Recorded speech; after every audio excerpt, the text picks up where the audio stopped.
الحمد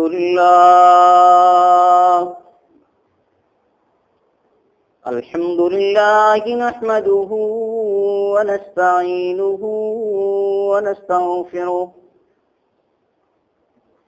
ونؤمن به ونتوكل عليه ونعوذ بالله من شرور أنفسنا ومن سيئات أعمالنا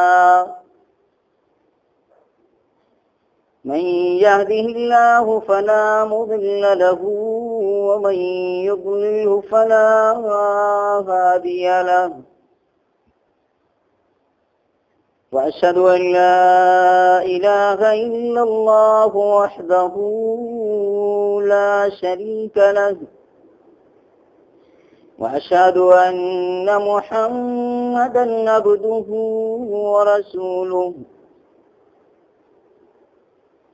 أما بعد فإن خير الحديث كتاب الله وخير الهدي هدي محمد صلى الله عليه وسلم وشر الأمور محدثاتها وكل محدثة بدعة وكل بدعة ضلالة وكل ضلالة في النار من يطع الله ورسوله فقد رشد واهتدى ومن يعص الله ورسوله فقد ضل وغوى اللهم صل على محمد وعلى آل محمد كما صليت على إبراهيم وعلى آل إبراهيم إنك حميد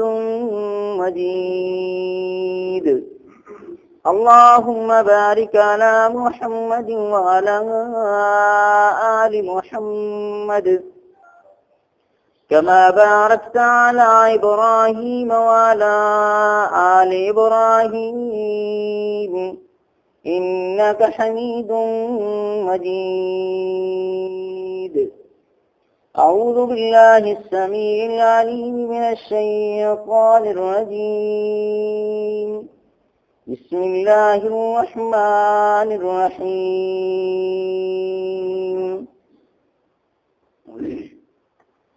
قال يا قوم أرأيتم إن كنت على بينة من ربي وآتاني رحمة من عنده فعميت عليكم أنلزمكموها وأنتم لها كارهون ويا قوم لا أسألكم عليه مالا إن أجري إلا على الله وما أنا بطارد الذين آمنوا إنهم ملاقو ربهم ولكني أراكم قوما تجهلون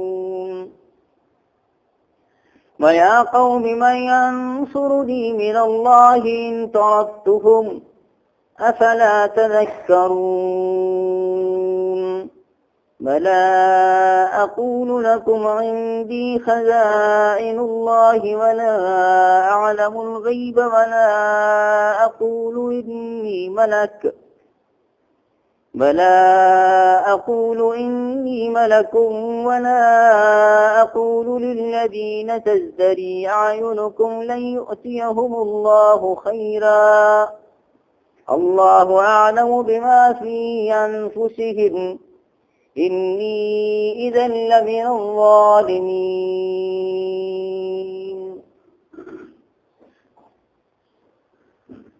حمد و ثنا تعریفات تسبیحات کبریائی اور بزرگی صرف اللہ وحدہ لا شریک کے لیے اللہ کی طرف سے، اللہ کے فرشتوں کی طرف سے اور ہم سب مسلمانوں کی طرف سے صلاۃ والسلام خاتم الانبیاء حضرت محمد مصطفیٰ صلی اللہ علیہ وسلم کی ذات اقدس پر، جو اللہ کے آخری نبی اور رسول بن کر مبعوث ہوئے، اپنے مالک کا پسندیدہ دین اسلام اور آخری سچا آسمانی صحیفہ قرآن پاک ہم تلک منون پہنچا کر اس دنیا سے رخصت ہو گئے۔ پچھلے خطبہ جمعہ میں حضرت نوح علیہ السلام کے تذکرے سے پہلے اللہ رب العالمین نے یہ جو ارشاد فرمایا کہ مثل الفریقین کالاعمی والاصم والبصیر والسمیع هل یستویان مثلا، اس پر ہماری گفتگو ہوئی تھی کہ یہ کسی بھی معاشرے میں، کسی بھی سوسائٹی میں انصاف ہی نہیں ہے کہ غلط اور صحیح کو ایک جیسا سمجھ لیا جائے۔ ایک مجرم اور بے گناہ آدمی اگر دونوں کو ایک جیسا ٹریٹ کیا جا رہا ہے، دونوں کے ساتھ ایک جیسا بیہیویئر ہے، تو یہ معاشرے کا بہت بڑا ظلم ہے۔ اللہ رب العالمین قطعی طور پہ اس کو گوارا نہیں کرتا، تو خود وہ کیسے کرے گا؟ چنانچہ اس نے بیان فرمایا کہ افنجعل المسلمین کالمجرمین،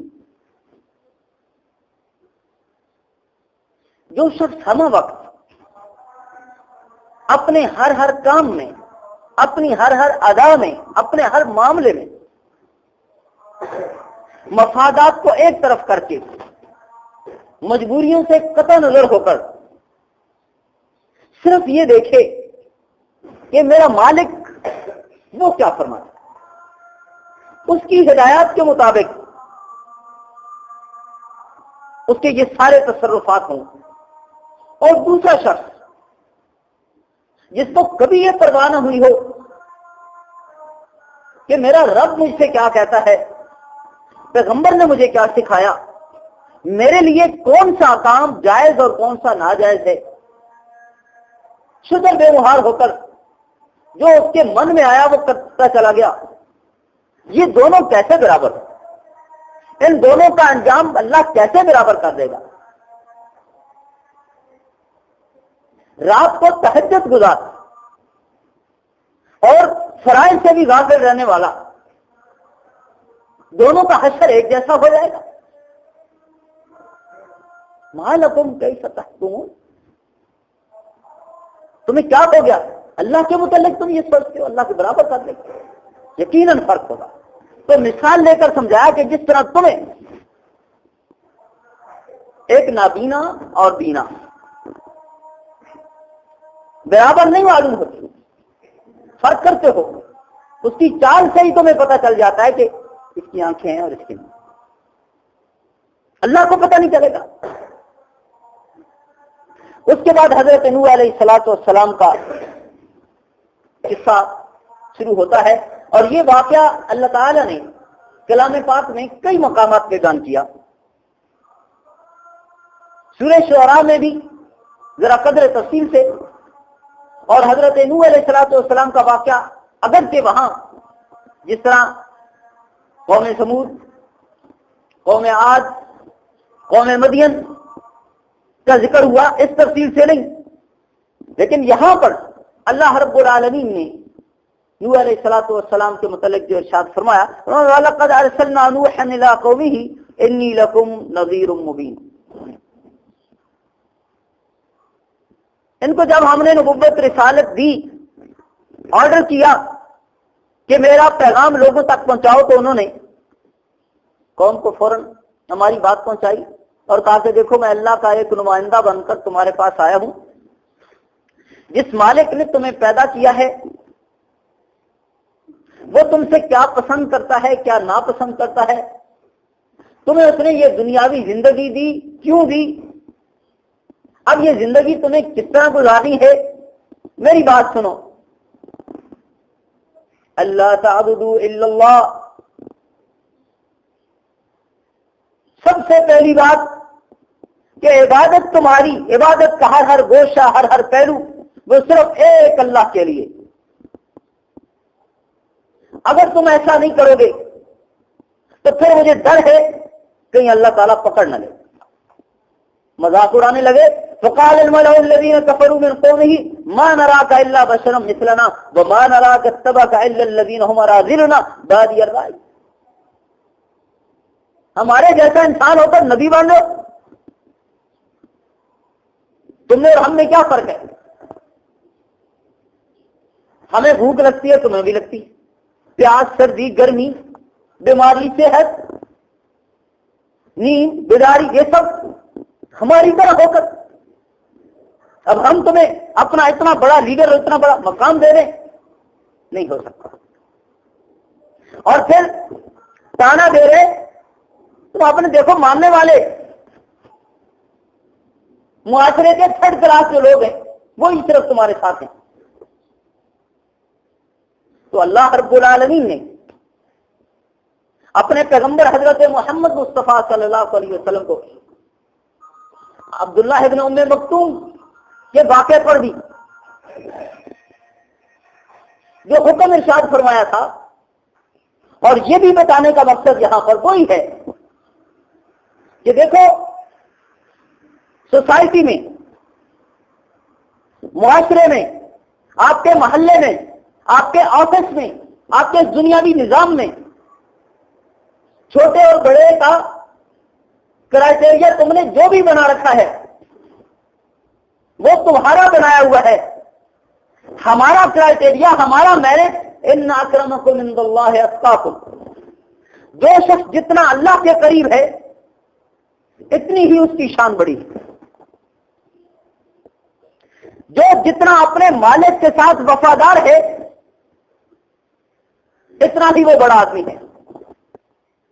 اگر وہ اپنے رب کا وفادار نہیں ہے، دنیا والوں نے اس کو اپنا بادشاہ کیوں نہ بنا کے رکھا ہوا ہو، وہ گوبر کے اس گندے کیڑے سے بھی بدتر ہے کہ جو کیڑا ہونے کے باوجود، ایک حکیم مخلوق ہونے کے باوجود اپنے مالک کا وفادار ہے. اللہ تعالیٰ اولئک کالانعام بل ہم اضل. ہم تو ان کو انسان ہی نہیں مانتے، جانوروں سے بھی بدتر ہیں یہ لوگ. تو پیغمبر صلی اللہ علیہ وسلم کو واپس یہی فرمایا گیا تھا کہ آپ نے ان کو زیادہ توجہ دی. ٹھیک ہے، آپ کی نیت بری نہیں، لیکن اپنے صحابہ کو، اپنی امت کو یہ بات سمجھا دیجیے کہ تمہارے نزدیک میرٹ تقوی ہونا چاہیے. اللہ کے نزدیک بھی یہی ہے. جو شخص جتنا متقی ہے، رب سے جتنا ڈرتا ہے، جتنا نیک آدمی ہے، اتنی تمہارے دل میں اس کے لیے عزت ہونی چاہیے. اس کا سوشل سٹیٹس مت دیکھو، وہ تیسرے پہننے والا کیوں نہ ہو، وہ بے تاج بادشاہ ہے.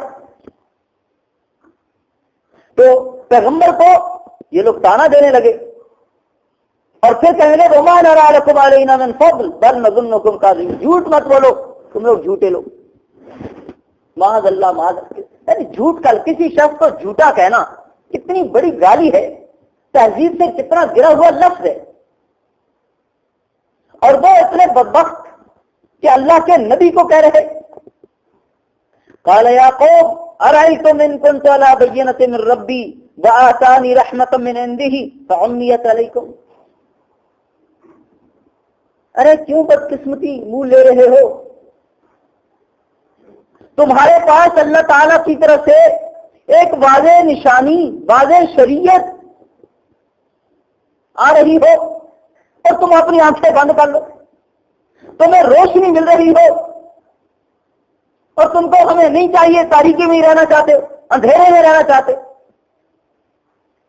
لائٹ موجود ہو اور تم بٹن آن نہ کرو، اندھیرے میں بیٹھنا پسند کرو. یہ کہاں کی عقل مندی ہے؟ فَعُمِّيَتْ عَلَيْكُمْ، کیوں اندھے بن رہے ہو؟ اس روشنی سے فائدہ اٹھاؤ. أَنُلْزِمُكُمُوهَا وَأَنْتُمْ لَهَا كَارِهُونَ.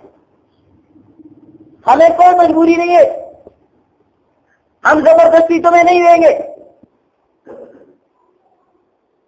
خدا نخواستہ یہاں ایسا معاملہ نہیں ہے کہ اسٹاک پڑا رہے گا تو خراب ہو جائے گا. لہذا دیکھو، ہم تمہارے فائدے کے لیے، تمہاری بھلائی کے لیے اور اللہ تعالیٰ نے میری یہی ڈیوٹی لگائی ہے، وہ ہم تمہیں بتا رہے ہیں۔ لہذا اس شریعت سے، اس روشنی سے فائدہ اٹھاؤ، اور وَيَا قَوْمَ لَا أَسْأَلُكُمْ عَلَيْهِ مَالًا، میں نے تم سے کوئی معاوضہ مانگا ہے؟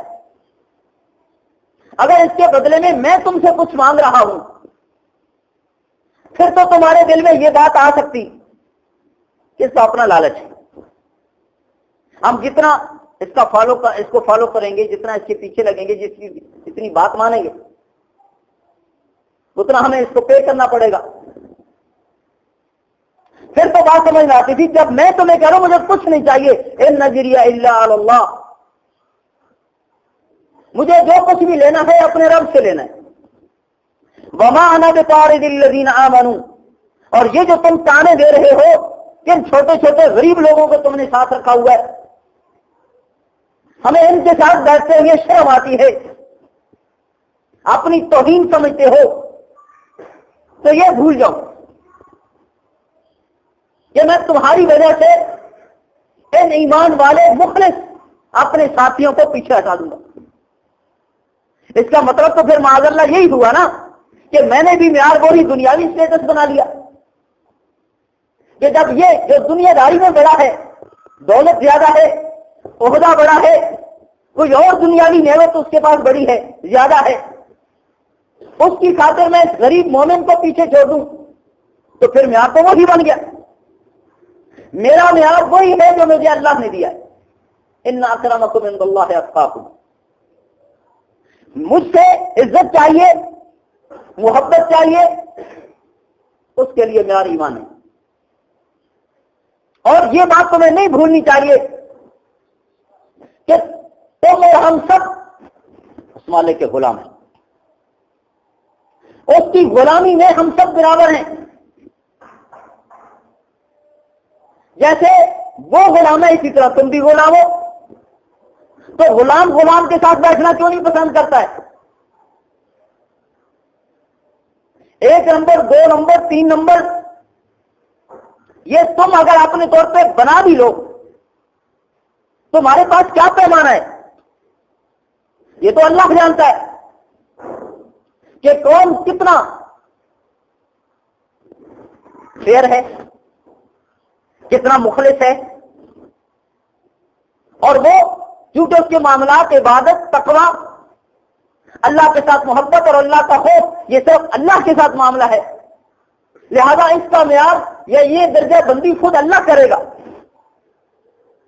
آپ اس کو بھول جائے اور جو میرے ساتھی مومن ہیں ان کے دنیاوی اسٹیٹس کو ایک طرف چھوڑتے ہوئے میرے ساتھی بن کر آؤ ایک ساتھ بیٹھ جائیں۔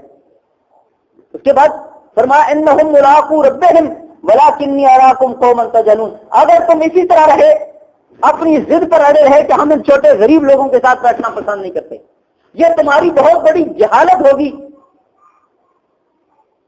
اور اس جہالت کا بہت بڑا وبال ہے،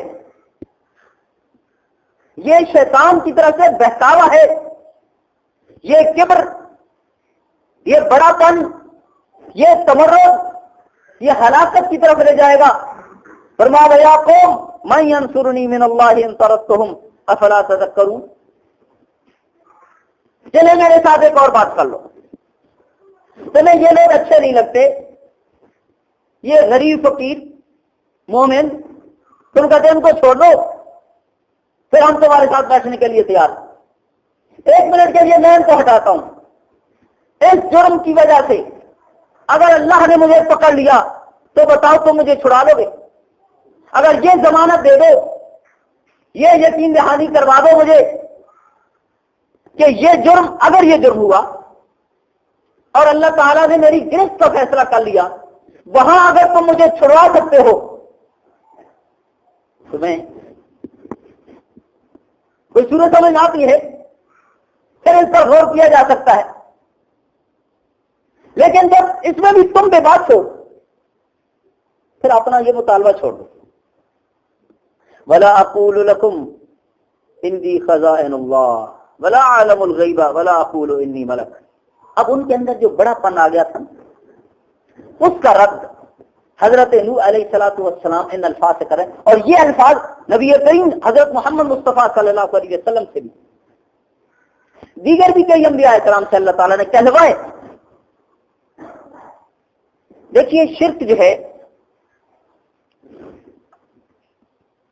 شرک کے پھیلنے یا لوگوں کے دلوں میں آنے کی ایک بڑی وجہ محبت اور محبت حد سے کراس کرنا۔ جب لمٹ کو کراس کیا، اس کو شریعت کی ٹرم میں غلو کہا جاتا ہے۔ حد سے بڑھنا، محبت میں بڑھنا۔ حضرت عیسیٰ علیہ السلام کے ساتھ عیسائیوں کا، ان کے فالوورز کا جو رویہ تھا، یہ جو الفاظ قرآن پاک نے بھی نقل کیے، ان اللہ ثالث ثلاثہ، کہنے لگے اللہ تعالیٰ تو ہے نا رب، الہ معبود خدا ہے۔ مریم بھی اور حضرت عیسیٰ، تینوں کو، کیا تینوں الہ؟ اور یہ بات انہوں نے نفرت سے نہیں، دشمنی سے نہیں، محبت سے کی۔ حضرت عیسیٰ علیہ السلام کے ساتھ محبت کرتے ہوئے حد سے تجاوز کیا۔ پیغمبر کہتا تھا میں اللہ کا بندہ ہوں، اللہ کا رسول ہوں، کیا نہیں یہ اللہ کا بیٹا ہے؟ محبت میں کہا، دشمنی میں نہیں کہا، محبت میں کہا۔ اللہ تعالیٰ نے کھلا شرک اس کو قرار دیا، تو پھر رب کو گوارا نہیں۔ کہنے لگے یہ بھی خدا کا حصہ، یہ بھی کھلا شرک اور کفر، اللہ کو یہ بھی گوارا نہیں۔ اور محبت میں کہا، نفرت میں نہیں کہا۔ نبی کے ساتھ محبت جان سے بھی زیادہ، جزء ایمان، عین ایمان، لیکن ایک لمٹ تک۔ جب اس لمٹ کو کراس کیا تو پھر یہ محبت جرم بن گیا، اور جرم بھی چھوٹا نہیں، شرک والا جرم بن گیا۔ اسی لیے نبی کریم صلی اللہ علیہ وسلم نے اپنے آخری الفاظ میں بھی یہی نصیحت فرمائی تھی، لا تطرونی کما اطرت النصارى، اے میرے صحابہ تم میرے ساتھ اس طرح نہ کرنا جس طرح عیسائیوں نے کیا، جان سے بھی زیادہ میرے ساتھ محبت رکھو گے۔ اور ایک بات میں یہاں کہوں گا آپ سے، نبی کریم صلی اللہ علیہ وسلم کی ذات کے ساتھ بات تو بعد میں آئے گی، سنت، حدیث، شریعت، اس سے پہلے حضرت محمد صلی اللہ علیہ وسلم کی ذات کے ساتھ اپنی جان سے بھی زیادہ محبت فرض ہے۔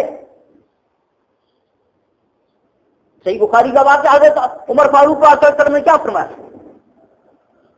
کہہ رہے تھے کہ ہر چیز سے زیادہ آپ کے ساتھ محبت سوائے اپنی جان کے، تو آپ نے فرمایا ایمان نہیں ہے۔ اللہ کے رسول کیسے ہوگا ایمان؟ فرمایا جب تک اپنی جان بھی مجھ پر قربان کرنے کا حوصلہ اور ہمت نہیں پیدا کر لیتے، اور اپنی جان سے بھی زیادہ مجھے معبود نہیں بنا لیتے، اس وقت تک مومن نہیں۔ تو کہنے گے اللہ کے رسول آپ اپنی جان بھی قربان، تو فرمایا الآن یا عمر، ہاں عمر یہ ہے اصل میں ایمان۔ اور یہ ایمان جب تک رسول اللہ صلی اللہ علیہ وسلم دنیا میں ہمارے درمیان موجود تھے، صرف اس وقت تک کا نہیں تھا۔ آپ کی ذات کے ساتھ اب آپ نہیں ہیں ہمارے درمیان، تب بھی رسول اللہ صلی اللہ علیہ وسلم کی ذات کے ساتھ اپنی جان سے زیادہ محبت اور ایمان، اپنی جان قربان کرنے کا حوصلہ، ہمت اور جذبہ، یہ اصل ایمان ہے۔ اگر یہ نہیں ہے تو پھر ہم اپنے ایمان کی خیر منائیں۔ اور وہ کس طرح ہوگا؟ اب جب رسول اللہ صلی اللہ علیہ وسلم کی ذات نہیں ہے تو آپ کی ذات کے متعلق اگر کوئی نازیبا الفاظ، نازیبا حرکت کسی بھی کافر کی طرف سے، یا کوئی مسلمان بھٹکا ہوا کیوں نہ ہو، کوئی بھی شخص ہو، اگر کرتا ہے، بندے مومن وہ ہے کہ اس کی غیرت جوش میں آئے، تڑپ جائے، اور جو اس کے بس میں ہو وہ کرنے کے لیے تیار ہو جائے۔ اگر وہ ٹس سے مس نہیں ہوگا تو پھر اپنے ایمان کی خیر منائے۔ لیکن اس دور میں یہ جو حتیٰ کہ اسلامی ممالک جو اپنے آپ کو اسلامی حکومتیں کہلاتی ہیں، اسلامی ملک کہلاتے ہیں، چند چیزوں کے ویسے نام کی حد تک اسلامی رہ گئے، سسٹم قانون وہ تو کہیں نہیں۔ اس گئے گزرے دور میں اب آج کا بھی جو ایشو ہے ڈنمارک کے خلاف اور ہر جگہ پہ احتجاج ہو رہا، 2 سال پہلے 3 سال پہلے بھی ہوا، بھائیو کبھی غور کیا کہ ہم اس دشمن کے خلاف آواز اٹھا رہے ہیں کہ اس نے ہمارے پیغمبر کی توہین کی ہے؟ میں اور آپ جو اس پیغمبر کی محبت کا نام لے کر اس ظالم کے خلاف احتجاج کر رہے ہیں، اپنے گریبان میں جھانکا کہ ہم نے نبی کے ساتھ اپنی سچی محبت کا ثبوت کتنا دیا؟ دوسروں پر بات کرنا بہت آسان ہے، پہلے اپنے گریبان میں۔ آپ صلی اللہ علیہ وسلم نے ایک معیار دیا تھا، من احب سنتی فقد احبنی، جس کو میری سنت، میری حدیث، میرے احکام، میرا طریقہ، میرا اسوہ، میری چال ڈھال، میری وضاحت، میری دی ہوئی ثقافت، میری دی ہوئی معیشت اچھی لگتی ہے، وہ میرا محب ہے۔ اور جس کو یہ نہیں اچھا لگتا تو جھوٹ بولتا ہے،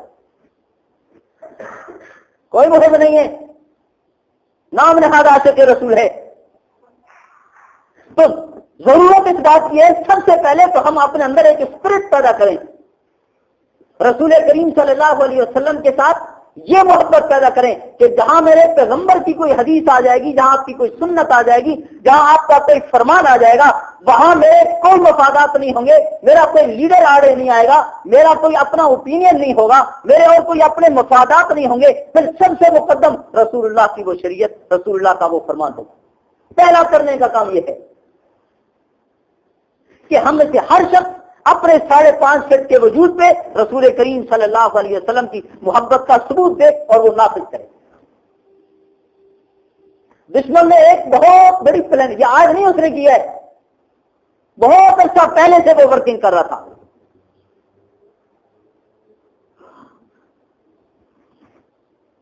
مختلف طریقوں سے اس نے مسلمان کو ہائی جیک کیا اور اس کے اندر سے وہ غیرت نکالی ہے۔ ہم نے اس پر توجہ ہی نہیں کی، غور ہی نہیں کیا۔